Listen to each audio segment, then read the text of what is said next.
Hello everyone, welcome to today's video on personal finance. ये 27th video है। 26th video में आप mutual fund के बारे में टर्म जो यूज़ होती हैं वो सीखी होंगी। मुझे आशा है कि आपको पता लग गई होंगी। कोई क्वेश्चन हो तो कमेंट सेक्शन में लिखिए।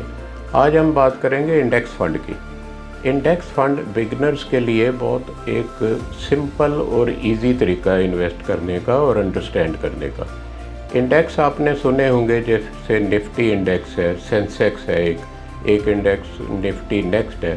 कुछ सेक्टोरल फंड भी होते हैं जैसे निफ्टी आईटी, निफ्टी फार्मा वगैरह होते हैं। तो इनमें इन्वेस्ट करना इजी भी है और बिगनर के लिए एडवाइजेबल भी है। जैसे निफ्टी जिस प्रोपोर्शन में शेयर्स में इन्वेस्ट करती है, सेम प्रोपोर्शन में म्यूचुअल फंड निफ्टी इंडेक्स में इन्वेस्ट करते हैं या सेंसेक्स इंडेक्स में इन्वेस्ट करते हैं। ये जो इंडेक्स फ़ंड है हर एक म्यूचुअल फ़ंड के होते हैं। हर एक म्यूचुअल फ़ंड से आप परचेज़ कर सकते हैं। जब परचेज़ करते हैं तो नेट असेट वैल्यू पे आपको मिलते हैं। नेट असेट वैल्यू NAV होती है। जब आप उसको वापस करना चाहें, पैसे लेना चाहें वापस, तो आप उसी म्यूचुअल फ़ंड को ये रिडीम करने के लिए कह सकते हैं।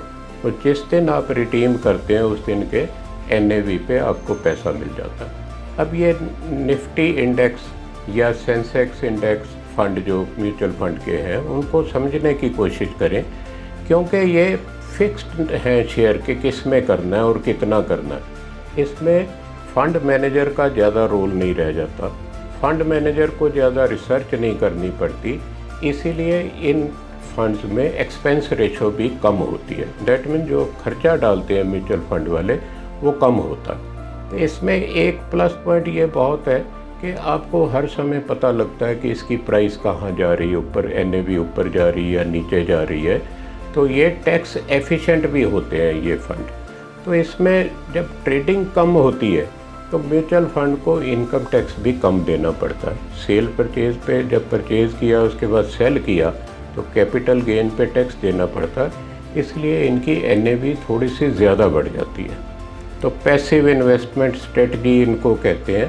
तो अगर आप इनमें इन्वेस्ट करना चाहें तो म्यूचुअल फंड में अप्लाई कीजिए। 2 रूट से आप कर सकते हैं। एक तो लमसम खरीद सकते हैं या SIP में इनको खरीद सकते हैं। होप आपको ये क्लियर आया हुआ होगा। अगर ये अच्छा लगा अपने दोस्तों से शेयर कीजिए, इसको लाइक कीजिए और हमारी जो IPP की YouTube चैनल है उसको सब्सक्राइब भी कीजिए। Thank you.